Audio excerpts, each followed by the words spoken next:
जितने भी प्रोफ़ेशंस अभी तक आपने देखे सुने होंगे, मैं टॉप मोस्ट प्रायोरिटी एक टीचर को देती हूँ। क्योंकि टीचिंग ही एक ऐसा प्रोफ़ेशन है, जिस प्रोफ़ेशन के अंदर सारे प्रोफ़ेशंस आते हैं। डॉक्टर्स को भी टीचर्स ने ही बनाया है, बिज़नेसमैन भी टीचर्स के थ्रू ही बिज़नेस में गए हैं, लॉयर्स भी इसमें आए हैं और आप देखो दुनिया भर के जितने भी प्रोफ़ेशंस हैं, बिना गुरु के आगे नहीं बढ़े हैं।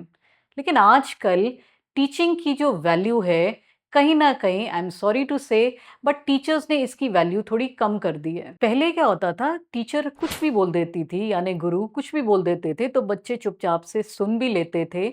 उनमें भी सहन शक्ति होती थी and eight the same time गुरु भी अपनी मर्यादा में रहते थे। पर आजकल देखा गया है कि ये जो एजुकेशन सिस्टम बहुत ज़्यादा स्ट्रेसफुल हो गया है। कुछ हद तक तो टीचर्स ने भी इसको स्ट्रेसफुल कर दिया है। अब कोई बच्चा अगर स्कूल में नॉटी है तो दैट डज़न्ट मीन कि आप हर बात के लिए उसको ही टॉर्चर करते रहेंगे या उसको इतना ज़्यादा पनिश करेंगे कि वो अपनी इंटेलिजेंस खो दे और अपनी ही सेल्फ वैल्यू ख़त्म कर दे। It's not like that. Teachers के हाथ में सबसे बड़ी रिस्पॉन्सिबिलिटी है। जैसे मैंने आपको कहा, सब प्रोफेशंस में सबसे ऊपर अगर कोई प्रोफेशन है तो वो एक टीचर का प्रोफेशन है। इसीलिए टीचर्स की सबसे बड़ी रिस्पॉन्सिबिलिटी बनती है कि कैसे अपने स्टूडेंट्स को बैलेंस करके चलें, कैसे एक अपने सब्जेक्ट को इतना ज़्यादा आप इंटरेस्टिंग बना दें कि बच्चे का इंटरेस्ट पढ़ाई पे भी लगे and eight the same time education system इतना भी ज़्यादा स्ट्रेसफुल ना लगे। तो I request all the teachers